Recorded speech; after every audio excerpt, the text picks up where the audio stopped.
Hey guys, I'm Stephanie, and this is Steph's Stove, and today we're going to be making a great recipe that's a classic for many of us that have grown up in the South, as well as many others. And I thought with Easter coming up, it's a perfect thing, just another great idea for Easter morning. It's also great for all those brunches that you'll be having, parties such as bridal showers, wedding showers, and so forth. Is that great appetizer, and you can just have it anytime. It is the one and only famous sausage balls. So let's get started and make these wonderful sausage balls. Here we go. Alrighty, to get this classic recipe started, it starts with just a few ingredients. Actually, it's only 3 ingredients in it. The first one that we're going to use is Bisquick, and a lot of people may use different things, but as I think of the classic recipe here, I think of Bisquick in here because that's just kind of how I've always made it, and most people I know that's the way they make it as well.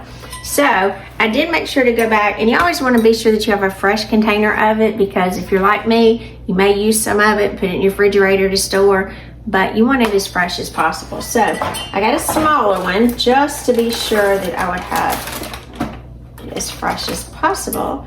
And we are going to need 2 cups. I'm going to come in so I don't spill it. I'm just going to give this a rough estimate. All right, that's 1 cup. And just go in. I know some people worry about everything being perfect, but you know, when you're cooking at home, you're doing it not exact, and that's okay. So we want roughly 2 cups. And if you have this small package, you'll see it'll be about half the package. I'm gonna put that back up over to the side. And the next thing that's gonna go in there is sausage. We do have to have, now you have to have ground pork sausage, and it needs to be raw. Don't make the mistake of cooking your sausage first. It does need to be raw. Now, the one that I generally use is Jimmy Dean for this. I get the regular. I've used the one with sage in there. I don't generally do the hot because that's not my family's preference. I have actually even bought store brand before if this was unavailable, and it works fine. So don't worry about that. If you can only get whatever Walmart's brand is, or whatever grocery store that you shop at, be perfectly fine. So to get this out, I'm just gonna snip the end. I just snipped it with my scissors. And this is the fun part, you just squeeze it out. Just hold the little end here and just squeeze. That's my oven preheating. I had it preheated to 350 degrees. Get every last little bit out. Get that out there. All right, now I'm gonna give my hands a quick wash since I kind of touched some of the sausage. I'll be right back. All right, now I got my hands all good and washed. So to the next thing that we are gonna add some shredded cheese to this. Now when you're shredding this, you do need to kind of shred it off the block, because you need the extra moisture in there, as opposed to bagged cheese. They add a little flour to it, so your mixture will get a little dry. Now this is 16 ounces of shredded cheese. So I have in here, I have actually 2, because I like the little blend of it. So the first one that I have, and you'll see in here, this is just cheddar cheese. And then towards the bottom, you can see where I shredded this a little finer. I have just a little bit of Colby Jack. So you'll need 16 ounces, which will be about 3 cups. So in here, I did 2 cups of the cheddar, and I did 1 cup of the Colby Jack, just to kind of give it a little mix. And so we're gonna add, you can see some of that Colby Jack on the bottom. I'm gonna add that all to my stand mixer. Now you could mix this by hand with your hands, but I prefer to use my KitchenAid for this. So I'm gonna use right here my paddle attachment, and just pop it down. It is going to be a little heavy. Make sure it's locked in position, and then just start mixing it. Moving over here, I was looking for my splatter guard. Put my splatter guard on, and all we want to do is be sure that it's completely mixed to be well combined, and then we're going to form our little balls and get them cooking. Be right back. All right, our sausage ball mixture is coming together well, and you can see it's kind of coming up all around the corners, and it's all around the paddle, so it's completely incorporated. So I'm going to turn it off and lift it, and you will see this huge mound on here. So I'm going to just put a little too much pressure on there. Just gonna push this down, kind of get it off of your blade. The good thing is you'll notice in the bottom right now, if you're looking in yours, let me try to undo this where it won't fall off. There is no powder in the bottom of it, no powder from the mix. So it is completely incorporated, and that's what you want. Get this off, and then I'll take the paddle off and get the rest. I just don't want it to fall too much in the beginning. And again, this is something, sausage balls, they are so easy, they're quick, super yummy. They're a very satisfying thing that you can make. You can do them for breakfast. You could probably eat them for lunch. I don't see any reason why you couldn't.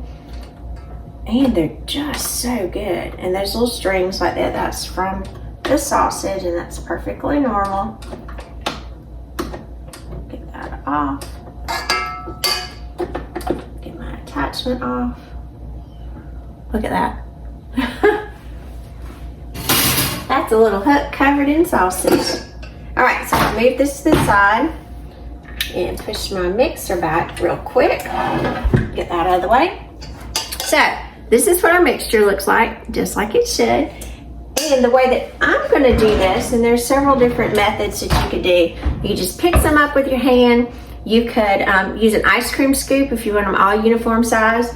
It should make about 24 balls, and you want them about yay big. So the easiest way that I found is I try to scoop this, and this is just a normal soup spoon. And I'm just gonna go in and scoop, and it is firm, so not to worry about that. Just get me a little mixture and roll them around with your hand. You do want them perfectly circular, like a little ball. And you always kind of want your first one to set the pace for the size of the remainder. So we'll just get them just like that. And I'm going to lay these now on a cookie sheet that is lined with a silicone mat, and we are gonna go line them all up and be right back. Okay, I've got all 24 of our sausage balls rolled out, and as you can see, they all fit on one cookie sheet. So if you want to bake these in one baking, it's perfectly fine. Just line them up. They're not going to spread out. They're going to stay nice and round like they are, and they'll bake up very nicely. I would say line it because you don't want them sticking, or you could spray your cookie sheet. Now, the other thing, and I'm going to come to option 2 here. Sometimes when you're making these, you're thinking, I don't want to eat all of those. Maybe are they going to be as good heated over for the ones that are left? So if you were like that, then what you can do, you can freeze them. So in here, this is a Ziploc freezer bag, and I've already put a paper plate inside of here just for some stability. And what I'm going to do is I'm going to pull out 12 of them, and I'm going to freeze them to cook later. So let's just throw in 12, 2, 4, 6, 8, 10, 12. And if you do this, it's going to be a nice snack for you one day, and you say, oh, what can I do? What can I have for breakfast? I've got somebody coming over. It's just I want to have, just something really satisfying on a Saturday morning or a Sunday morning before you go to church. So just put it in here, and again, I placed it on a paper plate just for some stability. Whenever you're putting something in the freezer, don't forget to mark it. So I've got a Sharpie here, and I'm just going to write on here sausage balls. Even though you think you can tell what it is, when it gets in the freezer, it gets a little hairy. So sausage balls, and then write on here the instructions on how that you need to bake it. So you can put it 350 for 20 to 25 minutes. And that's a good little visual for you as well. Or if you want to gift this to someone and say, hey, I've got these sausage balls in here, they're frozen, go help yourself. Just take them out, stick them on a cookie sheet, bake them at 350 for 20 to 25 minutes. Makes a nice little gift for somebody, especially if they're not feeling well. Because these are going to go somewhere extra special, and I'll share that with you in just a minute. So I'm going to move these over and kind of spread them out a little bit. Not exactly uniform, but it works. So I'm going to pop these in the oven, 350 degrees, and And I'm gonna put them in there for about 20 minutes. This is where I'm gonna start checking them. They may need to go 25, but we want them till they're golden brown. So here we go.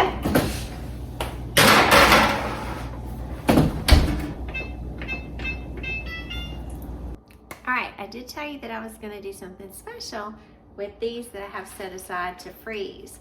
And another thing you want to label for them, again, like I said, for whomever is going to cook them, they'll know exactly how to prepare them. But this dozen of sausage balls is going to be going to my daughter because in just a couple of days, actually 2 more days, she is going to be marrying her longtime love. So I'm super excited for her and my future son-in-law in a couple of days, Kobe, that they'll be celebrating and God will be blessing them. We pray for many years to come and their union as we get ready for their wedding on Saturday. So I'm making these to put in the freezer to take to them later. So when they're at their new home, they can cook these one morning from Mom. So this is gonna be something special that I'm gonna give to Court. And so that way that she can have just a little special treat from her mama when she's at home. So I always do something extra and keep them in the freezer. You never know who needs them. Alrighty, our timer's going off. Let's get a hot holder and check these little gems. Look at that. They are sizzling. Get a good one. Ooh, and they're sliding around. Look at that. Hear them sizzle. Look. Don't they look delicious? Oh man, and they smell so good. So good, so good. Maybe back over there. Alrighty, we're gonna let these cool for just a couple minutes and then we're digging in. We'll be right back. Alrighty, our sausage balls have cooled and we can dig into them now. And while I was waiting, I did go make me a fresh cup of coffee because I thought these sausage balls are just screaming out to me. I need some coffee with those as well. So I got me an extra cup and I got it ready here to sit down and enjoy these wonderful little treats. So as you can see, they've cooled off and they've cooled nicely. Look how pretty those are. And with the silicone baking sheet, you can see they're nice on the bottom and they're not overly brown. They come off just super easy. Now, one way that I like to eat these is just with some good old-fashioned yellow mustard. So get some mustard on there just for dipping, or if you like your favorite dipping sauce, you can always dip those in there. But just perfect for a quick breakfast. And like I said, you can make them ahead and stick them in the freezer to pull out one morning. Great for Easter, great for any holiday, Monday, any day that ends in Y. These things are wonderful for. So let's get to eating. Get these. Look at that. They're good. Love these things. So, yum. I'm gonna finish eating this and a few more in just a minute. But remember, I'm Stephanie, and this has been Steph Stove, where today I share with you how to make super easy sausage balls that are wonderful for just about any occasion. So remember, give us a thumbs up, click that subscribe button for more great content like this. Remember, Steph Stove, we're making memories, one dish at a time. Have a great day, guys. Thanks for watching. Bye. Happy Easter.